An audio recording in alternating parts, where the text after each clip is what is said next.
Okay, we're in Acts chapter 23. So turn to Acts chapter 23. And we're right smack dab in the middle of a story.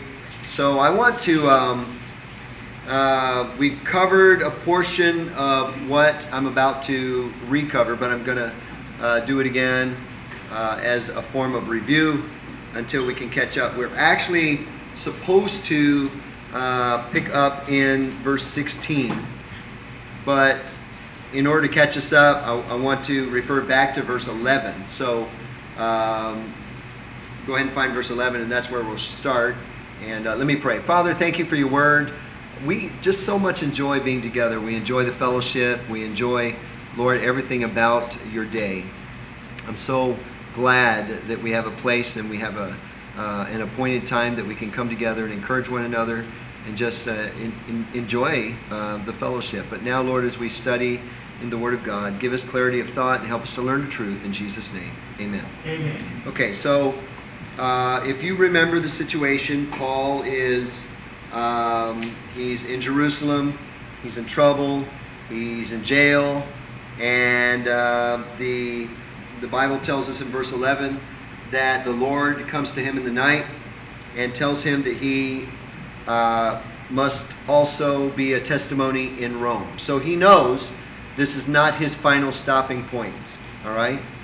He knows that this is not the end. He knows that he's going to go on to Rome. Why? Because Jesus said he's going to go on to Rome. However, what we find transpiring after that in verse 12 and really 13 and 14, we've got a situation where these men bind themselves together, 40 men bind themselves together, and they hate Paul so much that they said, we are going to fast. We're not going to eat anything until we have killed this guy. So they have come up with a conspiracy. So here we go. Here's where the conspiracy is. And I'm not making that word up. If you notice in verse 13, it says, and they were more than 40 which had made this conspiracy. Well, the conspiracy was that they were going to get the Sanhedrin to talk to the chief captain, and they were going to get the Sanhedrin to tell the chief captain, we want to give him some more questions, so can you send him down to us tomorrow? And so that Paul was supposed to go down to speak with the Sanhedrin the next day, and that while he was doing that, then these 40 guys were going to rush in and kill Paul. That's the conspiracy. That is the secret plot to overthrow Paul. But with every good conspiracy, there ought to be a good whistleblower, right? So that's what we find happening a little bit later on, where in verse 16, we find Paul's sister's son. And that's kind of where we stopped last week. Paul's sister's son heard of their lying in wait. He went and entered into the castle and told Paul. So if you remember from last week, we were surprised, or some of us were surprised, to find out that Paul had a sister, because not much is said about Paul's family, except that his father was a Pharisee and he was of the tribe of Benjamin. Other than that, we don't get a lot of information. But then we find out he's got a sister. Apparently she lives at Jerusalem, and maybe some people think that Paul might have been staying with her while he was going to school at the school of Gamaliel in Jerusalem when he was a young Pharisee just coming up, Maybe so. If that's so, then maybe his sister is much older. And if she is much older, then that means her son could very well be closer to the age of Paul. But we'll talk more about his age in a minute. But all of that is just supposition. We don't know any of that. We don't know. She might have just been visiting with her nephew in Jerusalem and heard about it. We don't know any of that. All we know is that, yes, sir. We know, yes, sir. Yes, sir, we know. Maybe she was part of Paul's entourage. Maybe traveling with him. Could that be possible? Anything's possible, because the Bible doesn't say anything about anything, after this, other than the fact that Paul has a sister, and his sister has a son, who, according to verse 16, heard of their lying in wait.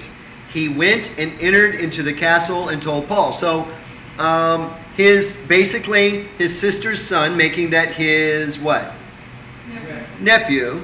His nephew goes into the castle and told Paul, hey, Paul, Uncle Paul, yo, Uncle P, There's some people out there, they want to kill you. And Paul hears this, and so what does he do? Now, that's where we pick up in verse 17. It says, Then Paul called one of the centurions unto him and said, They're going to kill me tomorrow. Help, help. No, not even in the ballpark.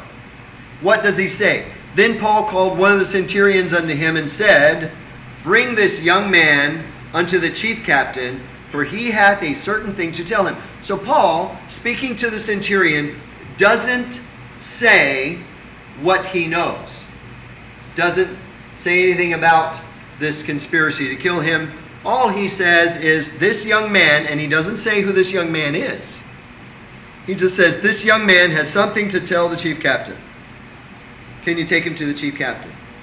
Now, this is where we get to learn a little bit more about this young man, because the Greek word that's used for young man here is the word neanias. That sounded funny, didn't it? Neanias. Anyway, it is a word. It's translated here as young man, but it's a word that is used to describe someone who is what we would call a man, but he's not reached middle age yet. Okay? So he is a young man in the sense that he is probably in his 20s or in his 30s. In that sense, he is a young man. This is the word that was used to describe Paul when Paul was witnessing the stoning of Stephen in Acts chapter 7 and verse 58. And the witnesses laid down their clothes at a young man's feet. It's the same Greek word. We know that that young man was Paul, and we know that he was already a member of the Sanhedrin. That's helpful, because we know how old you have to be in order to be in the Sanhedrin. Does anybody know? How old do you have to be in the Sanhedrin? Yes, you have to be 3 fingers and a 0. Okay? 30. You got to be 30. So you can be a young man at the age of 30. All right? And that's okay. So how many people are 30 or under? Yeah, so, well, you guys can't be young men. You have to be young ladies, okay? But the others can be young men. You don't want to be called a young man, do you? I didn't think so. All right, so here's Paul, who has a nephew who is not a little teenage boy.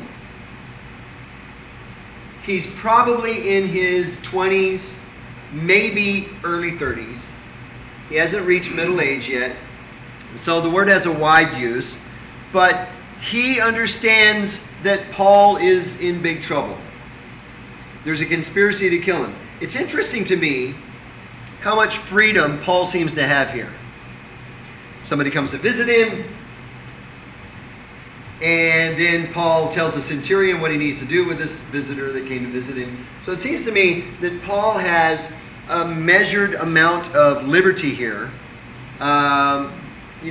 As a guy that's under arrest, that's not so bad. He's able to actually tell the centurion what the centurion needs to do, and of course the centurion does.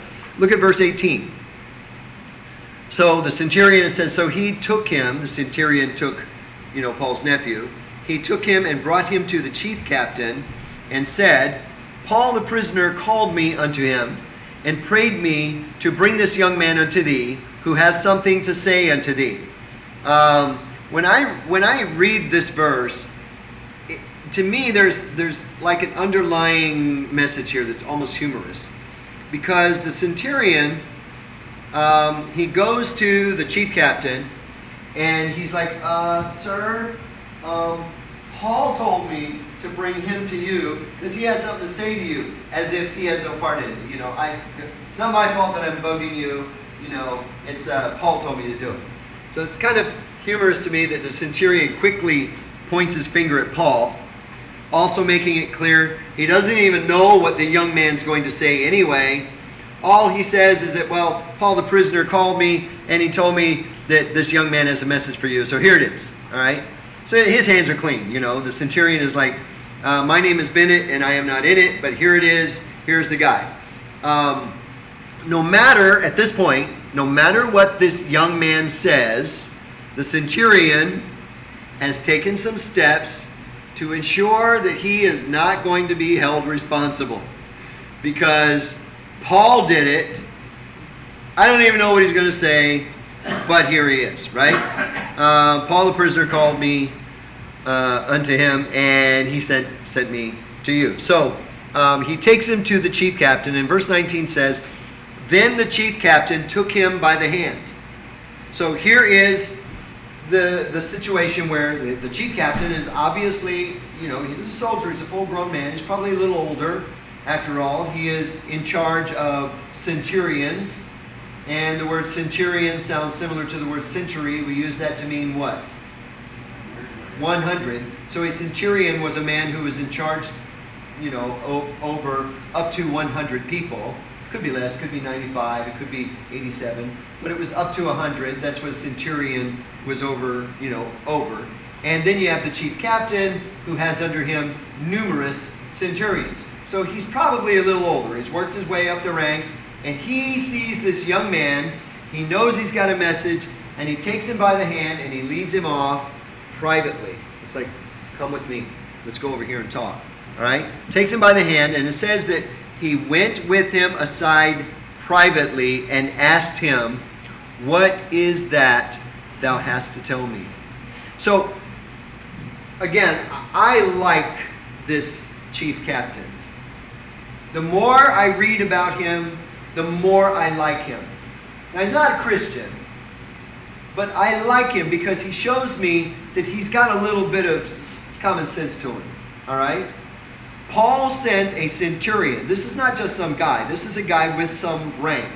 This is a guy with some authority. This is a guy with clout. But the centurion doesn't even get to know the message. So if it's that important, and Paul sent him, this must be a big deal. So he takes him aside privately, knowing that whatever it is, it's something that everybody in the world is not supposed to know.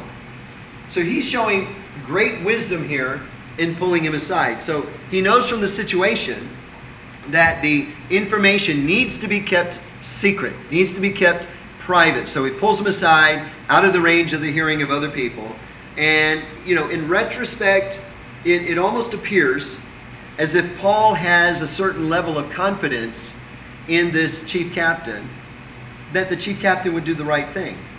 Because think about it. How long has Paul been under arrest now?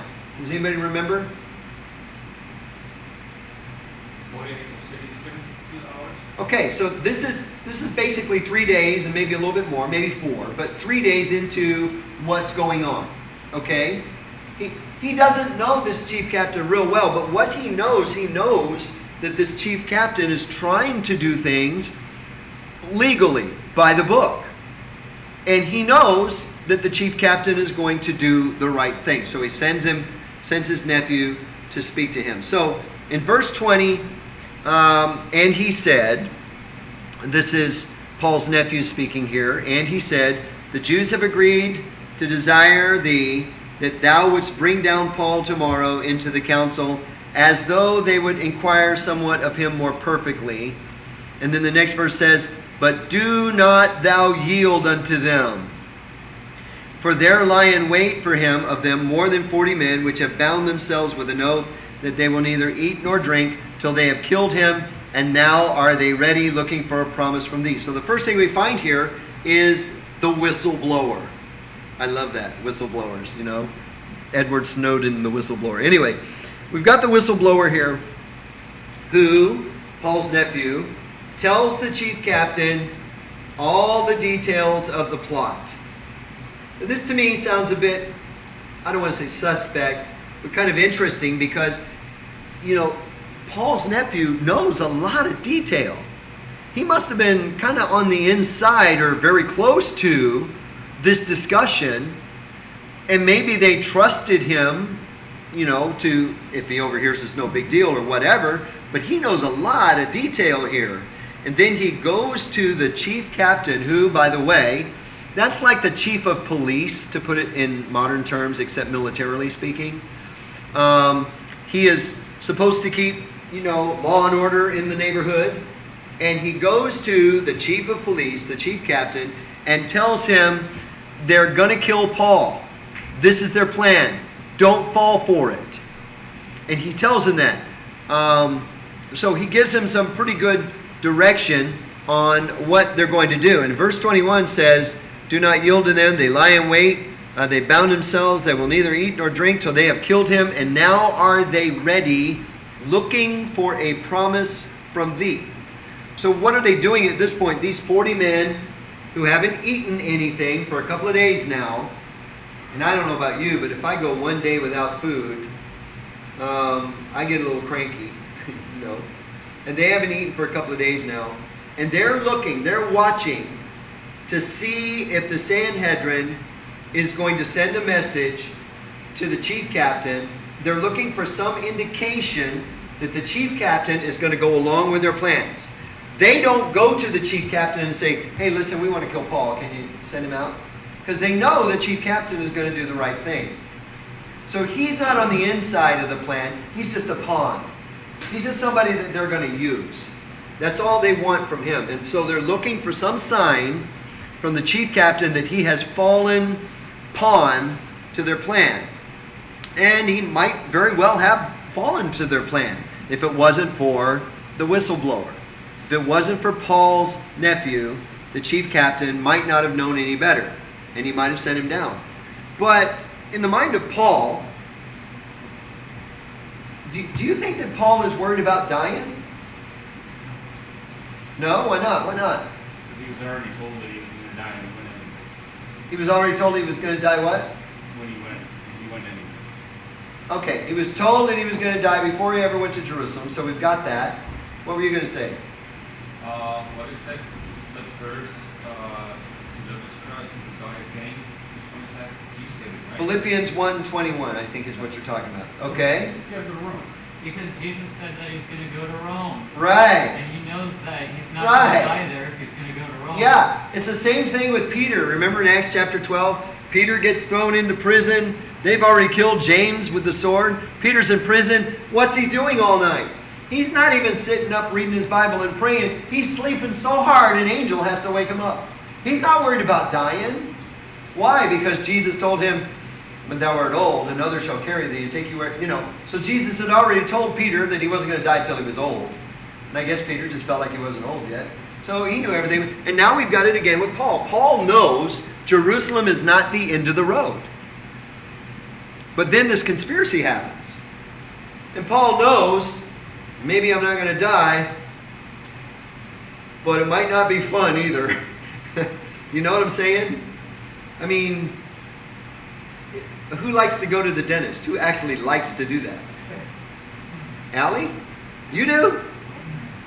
You like to go to the dentist? Yeah.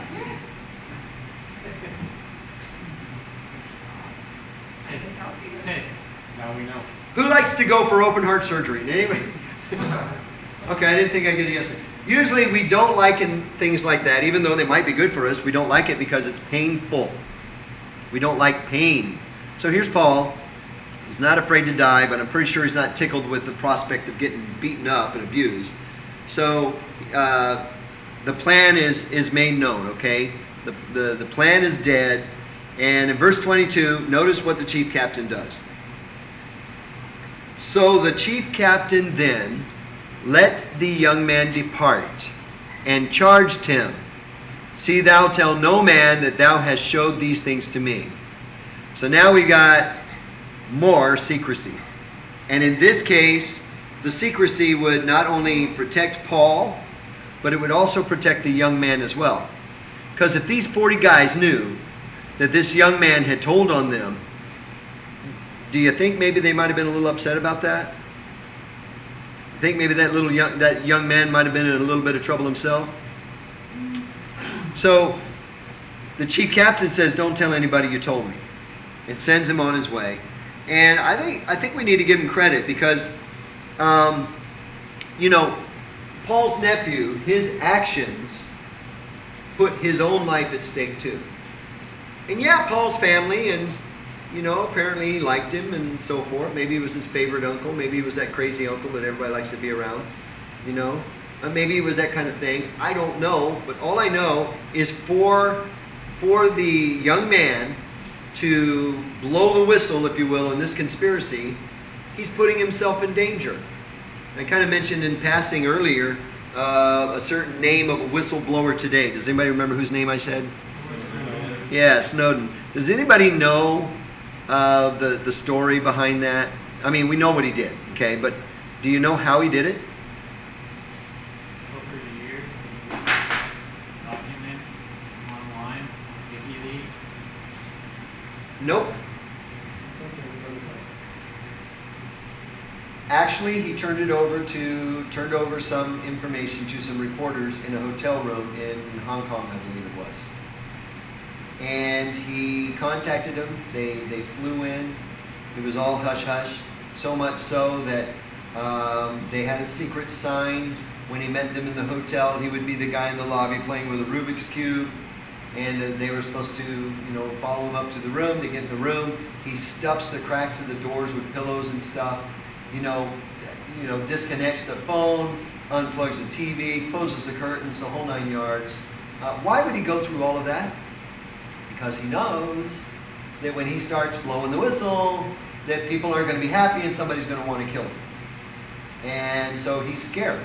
This is typically the way it is with whistleblowers anywhere in the world, no matter whatever it is. They're putting their life on the line in order to tell people what they think, the truth may be on something. And so I think we got to hand it to this young man who stuck his neck out for Paul in the way he did.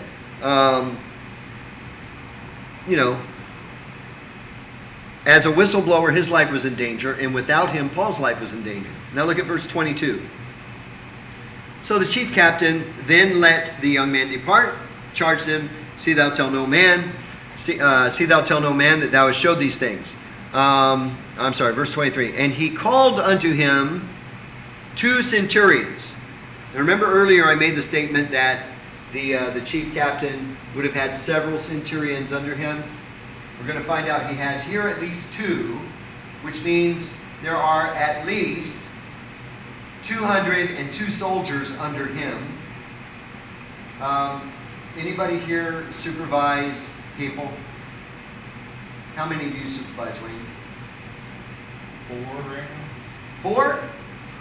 How about you? Well, back at Shaw, I had 11. 11? Anybody got more than 10? 20? 30, 40, 50? Can you imagine writing 50 EPRs? He's got at least 202 people under him. So this chief captain has a lot of power. He makes his own decisions. We're going to find that out in a minute. He calls 2 centurions saying, make ready 200 soldiers. Well, yeah, 2 centurions, 100 and 100, that's 200 soldiers. Make ready 200 soldiers to go to Caesarea, and horsemen 70, and spearmen 200 at the 3rd hour of the night. So how many people is that? How many soldiers are traveling to Caesarea? 470. 470. 2. 472. Why the 2? Centurion. The centurions. 473. Paul. So, man, what a group of people. 470 guards for Paul. There was no way anyone was going to kill Paul. He is extremely protected, militarily speaking. Rand Paul the other night, Rand Paul was going to go into the RNC, and some demonstrators got in his face and stuff, and I guess there was about 8 or 9 security people that finally got around him and got him through, right? 8 or 9 got him through, okay? 8 or 9 protected him against the demonstrators. 470? That's really overkill. Because there's only 40 guys that want to kill him, right? So that's really overkill. And then what time do they go?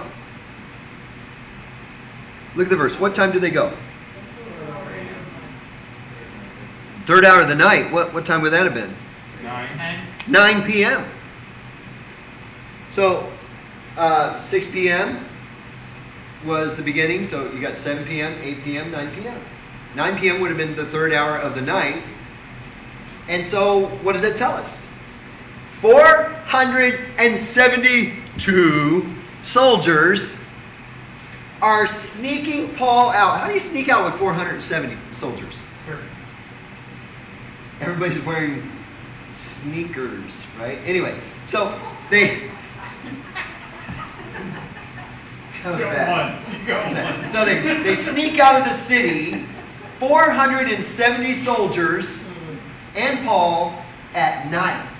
So first he is overguarded, under the protection of darkness. And Paul is going where? Rome. Well, ultimately to Rome. Ultimately to Rome. He's going to Caesarea, which, by the way, is a major thoroughfare to get to Rome. That's like driving from here to Seoul in the old days. You had to go through Daejeon. Everything went through Daejeon if you were going to Seoul. Now you don't. They've got different highways and you can go different ways. But before, pretty much, if you're going to go highways, you had to go through Daejeon. You rode up. I don't even remember the numbers anymore. It was Highway 3 or something. It was 251 or something now. Anyway. And then you went up to Daejeon and then you had to go up. Okay? Everything went through there. And in Paul's day, if you were going from Jerusalem to Rome, you went to Caesarea first. Okay? That was the easiest, safest, and quickest travel route. So he's definitely on his way to Rome, which I think is interesting because does the chief captain know that Paul is supposed to go to Rome? No. He wasn't in on that little private conversation between Paul and Jesus. But he does the right thing. The sovereignty of God. You can think whatever you want about the statement, and you may have a knee-jerk reaction and go, no, hyper-Calvinism. No, look, God is sovereign, or he's not God, okay?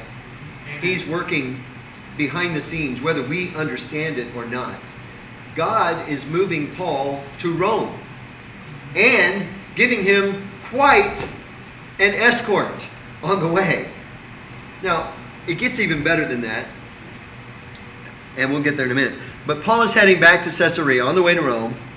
And keep in mind, the Lord told him that he was going to be witnessing in Rome, and the guards may not have realized it, but they were fulfilling the will of God, okay? Whether they realized it or not. And I remember hearing a story about this preacher. He and his wife, and he was traveling somewhere. He was an evangelist. He was going somewhere, and he had his little girl in the back of the car, and her shoes were just worn out. And he was a traveling evangelist. They didn't have a lot of money.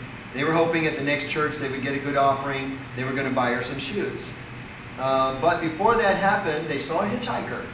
So they picked him up, and the guy gets in the back, and the guys, they introduce themselves, and he basically says, well, I'm not religious at all. I think you guys are just a bunch of, phonies, blah, blah, blah.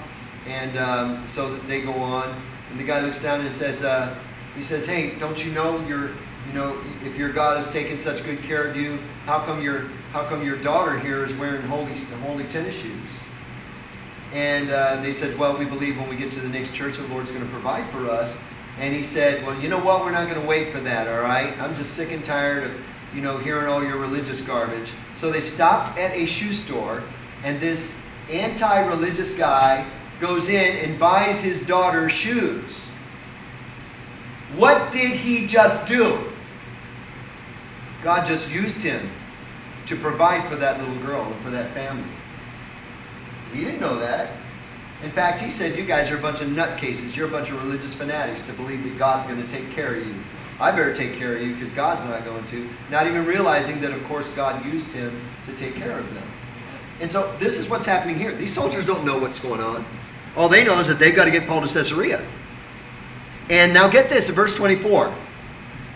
And so the chief captain is still giving out orders to the centurions, and he says, and provide them beasts, that they may set Paul on, and bring him safe unto Felix the governor. This just makes me tickled pink, because up to this point, Paul has had to walk everywhere he went, or ride boats everywhere he went. He was always in danger, all the time. But now he's got a guard of 470 strong soldiers, and he gets to ride on a beast. He doesn't even have to walk. I mean, if that's being in trouble for your testimony, that don't sound so bad. I mean, think about it.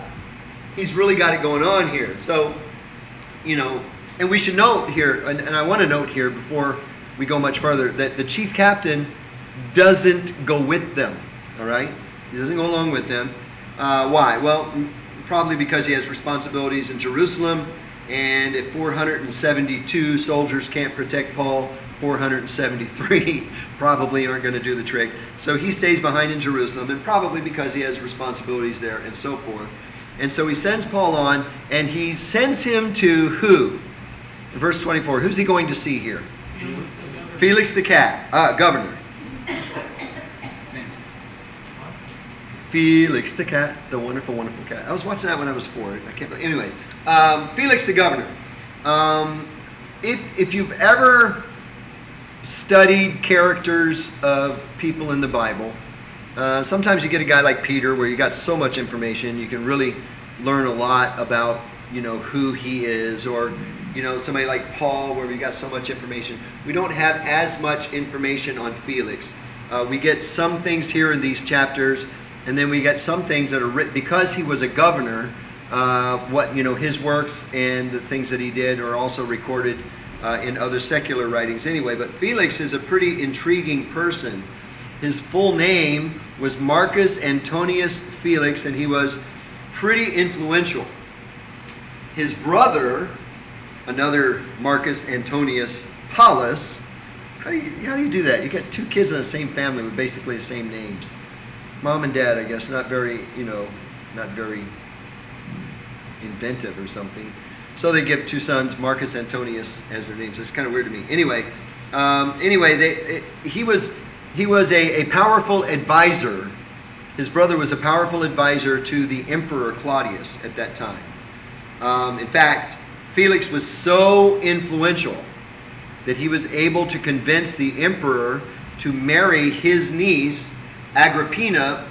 And it's important to note because Felix's niece was also the mother of Nero. Felix's niece was the mother of Nero. Is everybody following me? So dude's got some connections, but they're not good ones, all right? And Nero, of course, later, according to church history, was the one who sentenced Paul to death and had Paul killed, later on in his story. So you might remember that the chief captain initially thought that Paul was who? You remember when the chief captain first met Paul, he said to him, "Aren't you..." That what? The agitator. Yeah, he was an agitator, but he called him specifically a certain title. Does anybody remember? It's in Acts chapter 21, in verse 38. What do you call him? Egyptian? That Egyptian. Okay, so here's some more about Felix.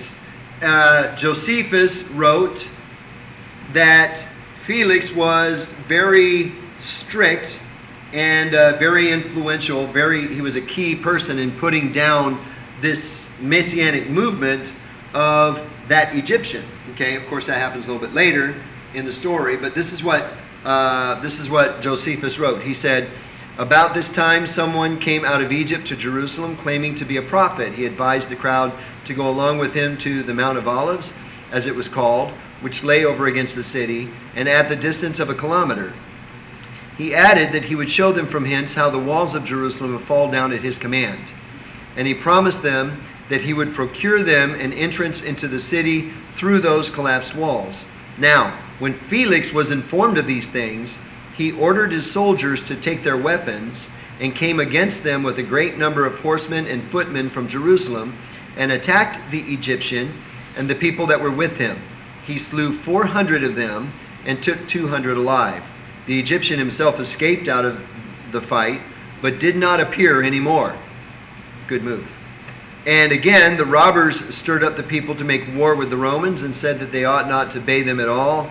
And when any persons would not comply with them, they set fire to their villages and plundered them." So that's what Josephus wrote about Felix. When Felix heard about the Egyptian and this plan to overthrow, he went out there and put a stop to it. So Felix was not a stranger to the neighborhood. and he was a military man. He was known to be cruel, so much so that violence in Judea actually increased under his governmentship. It actually increased. Because why? Because when you have an oppressive rule, people don't like that sort of thing, okay? Tacitus wrote that the period of his rule was marked by internal feud and disturbances, which he put down with severity. So he was actually causing things to increase, but then he was, trying to go behind himself and cleaning up the mess that he was actually creating. All right? Some more information. He was married 3 times. His last wife, Drusilla, was the youngest of 3 daughters of King Agrippa. He often accepted bribes for political favors, and we'll see that in Acts 24 a little bit later on, in verses 26 and 27. Eventually, his corruption caught up with him, so he was replaced by Porcius Festus, which is what happens in Acts 24, verse 27. And then, according to history, it is likely that he died in the eruption of Mount Vesuvius in AD 79. So, if you saw the movie Pompeii and all those people running around, one of them might have been him. Okay? Just throwing that out there. Okay. So, we'll stop here today and come back to verse 25 next week, where we pick up with the letter that the chief captain writes. By the way, does anybody know what the chief captain's name is? Claudius Lysias. Shh, you found it. Very good. Yeah. Up to this point, we've gone Acts 21, 22, 23. We've got nothing on his name. And then all of a sudden we get to find it out. And his name is actually used a couple of times from here on. But anyway, we'll stop there. Okay. Anybody else have anything?